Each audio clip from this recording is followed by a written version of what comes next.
Okay, hello, Efe Kurt. Hello, how are you? Good, you? Thank you very much. I guess, I hope everybody is fine there.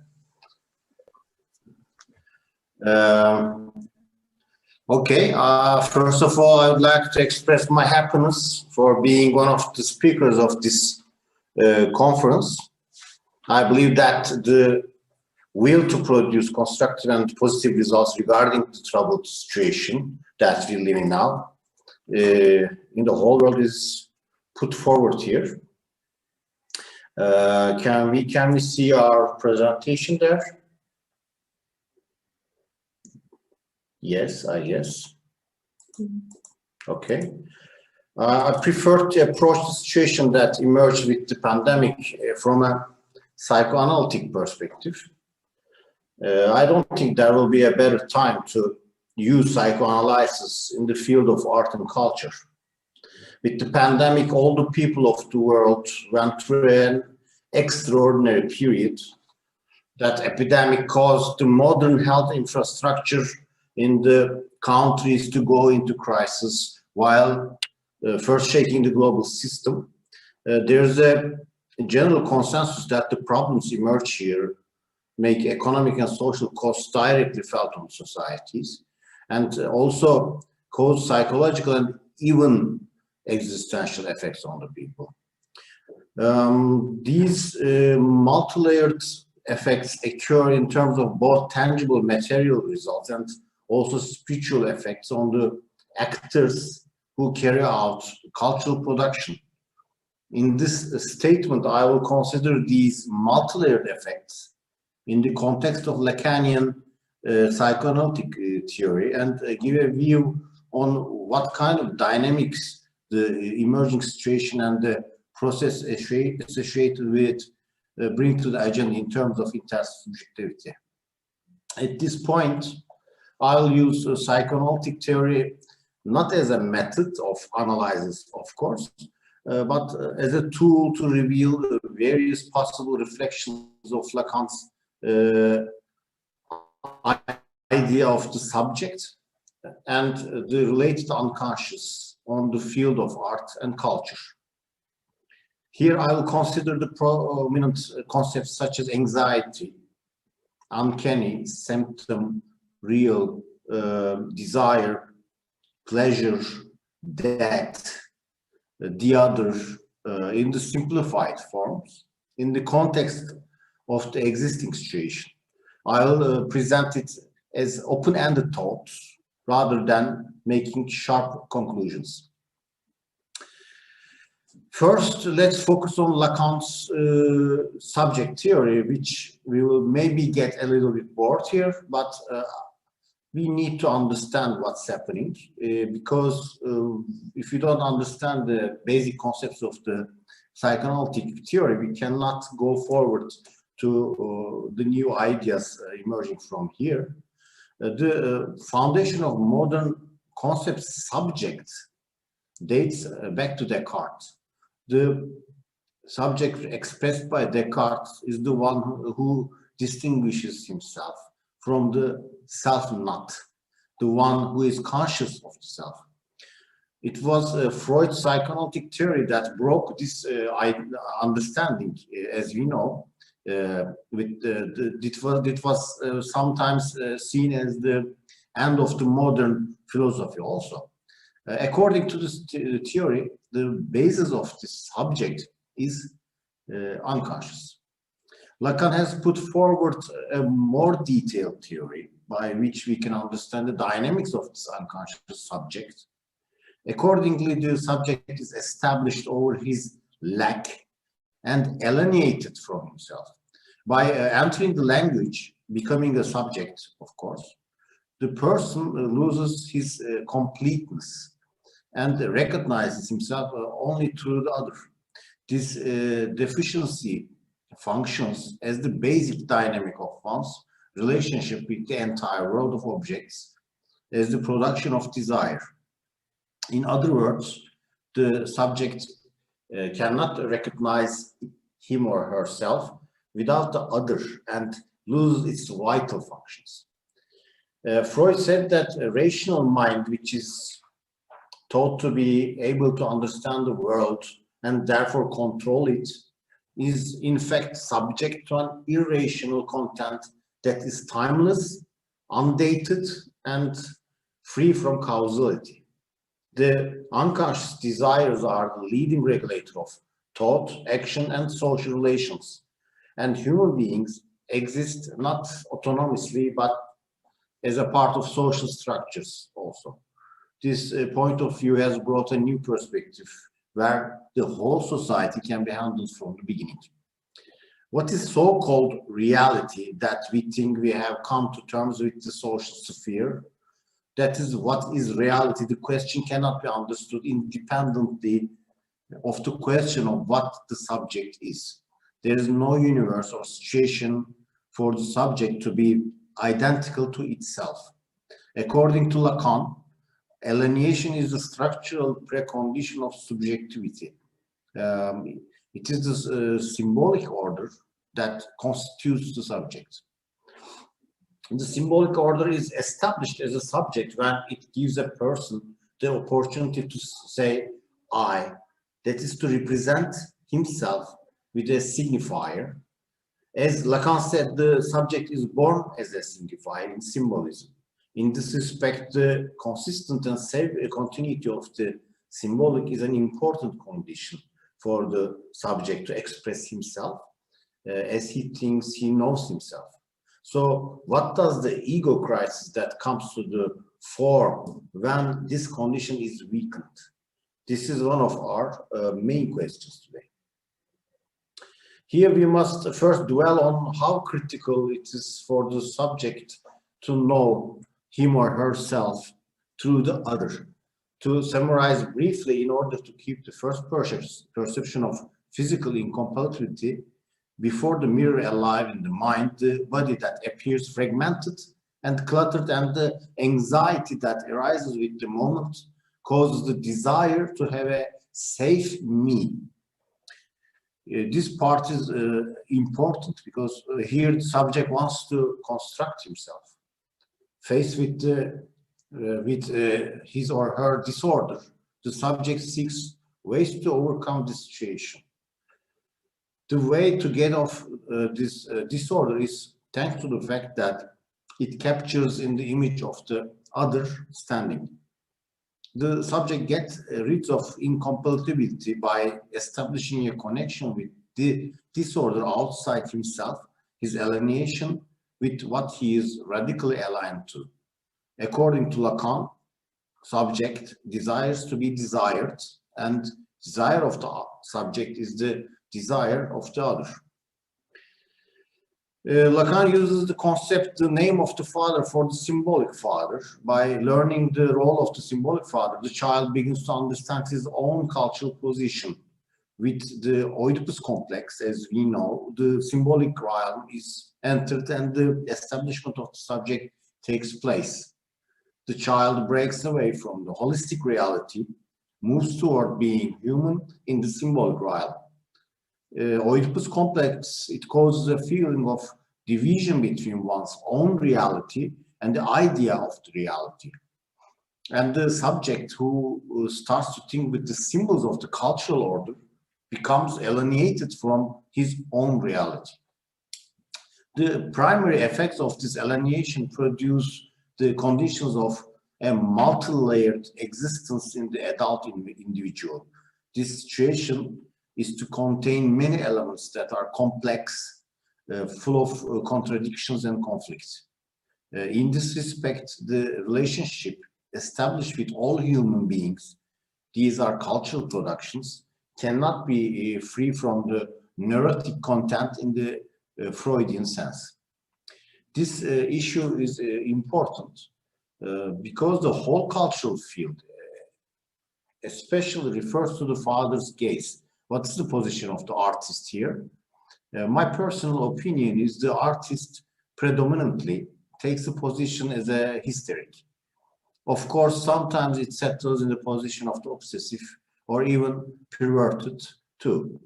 Sometimes, however, in whatever field it's located, the desire of the artist subject needs the big other, and naturally the unconscious representation of the big other take place predominantly through authority figures. This can be the state, capital, actors who have a say in the field, etc. Of course, we know all these. Today, these figures are weakening their place in the symbolic area as a result of obscurity, risk, and inadequacy brought by the pandemic, as a result of what comes to the fore here. An hysteric uprising or an obsessive expiration will not arise as it is supposed to. Rather, depression and withdrawal from life should be expected because desire is disabled. According to Zizek, the other's rule over the subject depends on the fantasy. The subject is under the authority of the other because they contain within self a precious set of phantasmatic building blocks approved by the other. The subject values this enough to give up his or her freedom. Every encounter of the subject with the real will be traumatic. The point where the symbolic order fails begins the potential to transform into a traumatic but constitutive quality of the subject. What fantasy staged is a scene in which our desire is fulfilled, but on the contrary, the creation of a scene that fulfills the desire itself. What psychoanalysis is basically saying is that the desire is not something given in advance, but something to be constructed, giving the coordinates of the subject's desire, determining the position the subject assumes within it is precisely the role of the fantasy. The subject is established only as a desired subject through fantasy. Through fantasy, we learn to desire. There must be a continuous distance and unbearable gap between desire and its object. Therefore, the task of the images is to cover up the loss and while remaining to reverse the mourning and to enjoy the space itself. The ability of late capitalism is that it succeeds to correspond to consumption culture on a social scale. Here, almost all fields of art, including the avant-garde, have become completed. What is happening now is the system which has received what it wants from this cooperation with art and culture, opens new and fresh channels for itself in virtual spaces, leaving behind conventional cultural productions. Lacan says that the child involved in the symbol realizes two basic situations.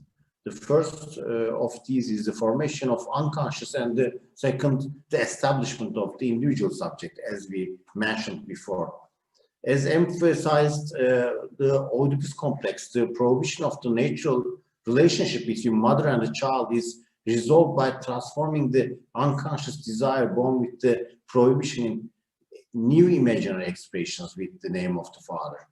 The child thus acquires social forms and becomes an individual subject.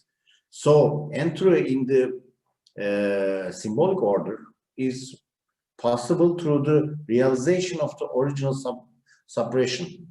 It is inherent in dynamics of desire of the subject and paternal tensions that will produce the most fundamental concerns that generate these dynamics. The multi-layered unconscious benefited by these dynamics corresponds to an emotional situation that works on the imaginary and symbolic level. Here it would be appreciated to approach the issue through the anxiety neurosis, because according to Lacan, the cornerstone of the development, the dynamics of the subject is anxiety. Anxiety refers to the symptomatic outcome of the paternal processes that occur with the birth of the child. We come to the Heidegger's approach to existence here, also parallel to Freud's psychoanalytic theory. For Heidegger, existence refers to a mode of being, the existence of being, and stands open for the clarity of the being in which he endures. He calls this enduring experience anxiety. In being in time, anxiety is accepted as the essence of the existence of design, and the design's being in the world-based structure. Anxiety is not an effect, it's the essence of the structure. So the issue here is not a pathology, but the situation. In other words, anxiety is no longer a common affection, but a part of existence. The continuity of anxiety, which is the main line of our existence in philosophical terms, and the basic dynamics and symptom of subjectivation in psychoanalytic terms, can be accepted as the basics of the reading the process we live in. Here, the creative consequences of this come to our agenda.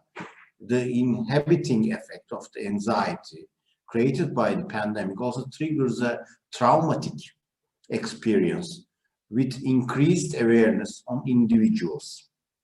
The memory of the experience can manifest itself in cultural productions at the point where the crisis is left behind. Lacan is known for speculating on the process of the subject's emergence, centering on the idea of the constructive lack. Zizek states that Marx was the first to invent the symptom, and Freud, inspired by Marx, brought this concept to psychoanalysis. And a symptom of an alignment has long been seen as a pathological condition resulting from a malfunction in a healthy, normal physiological function. Healthy processes could not function normally as before with the invention of an external factor like infection, trauma, cancer, etc. And the painful and deformed appearance emerged. In a medical sense, the symptom was a pathological excess and has to be dealt with directly with the excess treatment. However, in Freud's psychic machine, the symptom was not treated as a pathological excess. Unlike the excess, the symptom was taken as an attempt to find a way out, the perceived appearance of spiritual recognition that emerged as a result of conflicts between processes related to the fluidity of spiritual energies. In this respect, the symptom, like dreams, was the royal road to the subject's unconscious. As stated earlier, Lacan went up one step further and stated that the symptom should be treated as an expression of the constitutive deficiency in the subject. According to Lacan, the subject did not have a complete and holistic structure from the beginning. That's why he or she desires. Here, we see from an analogical perspective how the pandemic has turned into a symptom of modern life, especially in the consumption-centered social of late capitalism. While the fantasy we set up with the pandemic was shaken, the total fragility of the elements of the modern disciplinary society became visible. While the hospitals were inadequate, schools were closed, some of the prisons were evacuated, cities became uncomfortable, the rural areas are preferred. With the question that arose here, the institutions of the field of art and culture, which are largely the superstructural institutions of modernism, their production practices are related forms of relations were similarly upset. Theaters and cinemas are closed. Concerts and exhibitions are cancelled. Bookstores remained without customers. Instead, it was seen that virtual areas and digital platforms took over. Somewhat comically and partly tragically, it was the embodiment of many postmodernist debates. The fact that what came up here turned the institutions of enlightenment into antiques has shown that here is not much room for futile efforts such as turning exhibitions into virtual tours. A dramatic picture of what this new normal will include and what it will eliminate. The symptom here may be the harbinger of a fatal disease. Thank you very much. I hope it was not a presentation full of psychoanalytic terms. Thank you for listening. Do you have any questions? Thank you, Efe Kurt.